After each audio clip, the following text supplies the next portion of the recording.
promise for you today, God brings good from bad. That is what God is about. He brings good things out of bad things. And we see that in this genealogy of Jesus Christ. We saw the first part of the genealogy yesterday. Now we see part two today. We pick up with David's son, Solomon. We know Solomon was a rich king, a very powerful king who sought after the Lord and was very wise.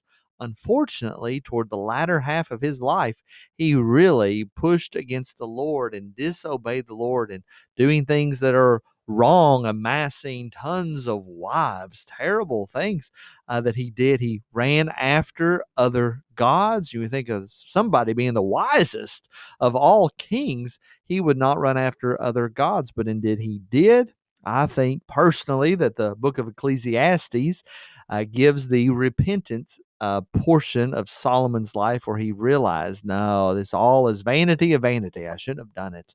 But we see Solomon, a good king turned bad, kind of half-hearted, not exactly like his daddy. And then his son Rehoboam actually divides the kingdom of Israel. Because of his poor leadership skills, the tribe or the nation of Israel is divided into two: the northern tribes, which is the 10 of them, and the southern tribes, being Judah and Simeon, being there in the south. And so Judah really amalgamated that smaller tribe, and then the other tribes are in the north. So you have Israel, which is the northern majority of tribes, and you have Judah, the southern tribe, that is the capital city of which is Jerusalem. So Rehoboam divides, not a good thing, but from Rehoboam comes Jesus Christ. God brings good from bad. We have other kings that have done different things, and we could look at each and every one of them, but I want to look at Uzziah, who was a good who was a good king. If you remember, Isaiah receives his important prophecy, his important vision of God in the day that King Uzziah died, one of these good kings that was following after the Lord.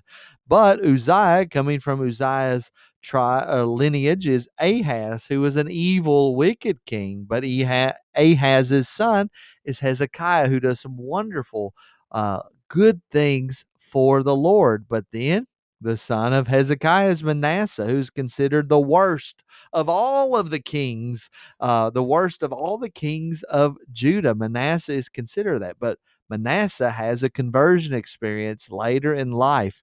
And if you see, Manasseh's grandson is who? Josiah.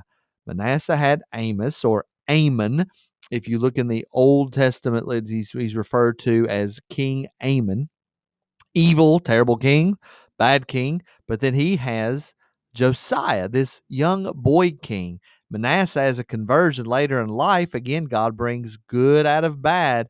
And I can't imagine what this changed man, this changed Manasseh, must have taught this young Josiah as he was growing up and trying to teach him the things that he should done, or that he should do. So we have good, we have bad, but we know at the end of the day, God brings good out of bad. And we're ending with the terrible situation of the deportation to Babylon. If you remember when we read the book of Jeremiah and read about the fall of Jerusalem, the end of the Israeli kingdom has come to an end, and they're taken off as slaves into Babylon captivity. But even from this terrible situation, God is going to bring good. So I wonder, how's that in your life?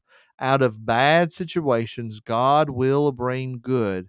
Be on the lookout when things are bad, when things have gone south. Be on the lookout for God to do something in your heart, something in your family, something around you. God brings good out of bad. I pray that has been a blessing to you in this Advent season, and I'll see you in the next video.